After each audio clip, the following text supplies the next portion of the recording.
All right, so today we're here with Jim from Pride Restoration. Jim, what we got going on today?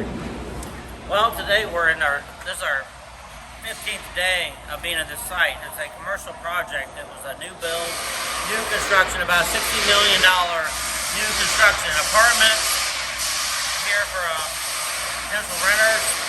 And they had a 6-inch pipe break on the 3rd floor in this building. It happened 2 weeks ago.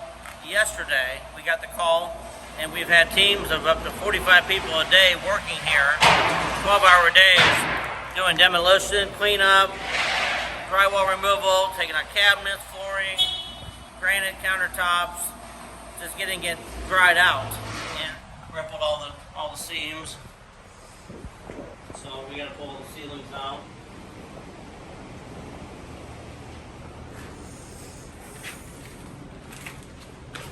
And this was a finished. This was a finished unit.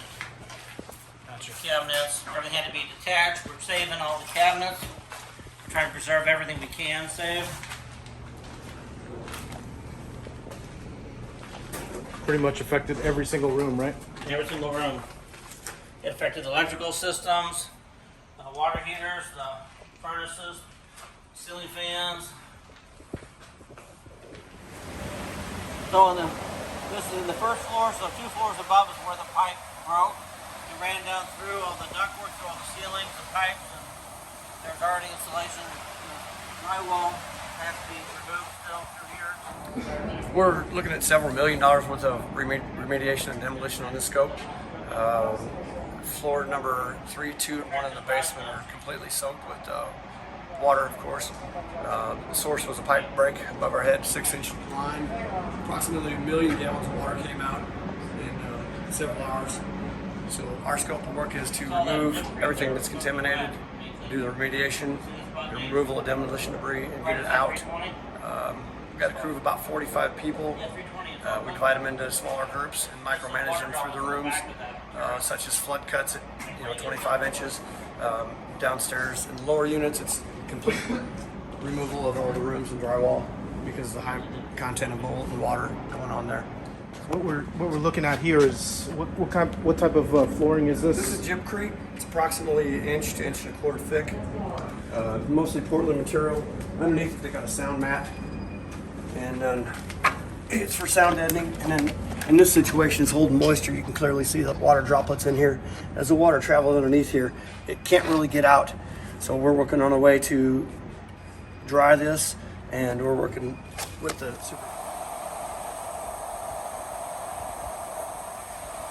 What do we got going on here? So this is our desiccant air coming in from the desiccants, bringing dry air in to lower the grain depression in the building. So we're trying to get the structure dried out. Suffered a major water loss about 2 weeks ago. So we're just bringing this fresh air, dry air in to force all the moisture out. Gotcha. Is this running throughout the whole building? And running through just the affected areas, the 1st, the 2nd, and 3rd floors, and the basement as well. Well, I'm a consultant to Pride Restorations, helping them track moisture content, collecting data so that they can make educated decisions on where to dry and how much. Well, they use desiccant machines to pump through super dry air so that they can accelerate the drying process, along with lots of air movers to push and move around that dehumidified air so that all the wood that's wet can dry as fast as possible. So to get this building dry, we had to bring in 450 air movers that were scattered throughout the 3rd, 2nd, and 1st floor and in the basement. And as the area's been drying, you've been moving them from the dry areas over to areas that still need more drying on them. So they've been constantly monitoring the equipment, make sure things are dry. If they're not, then we're moving and adjusting the equipment as needed be.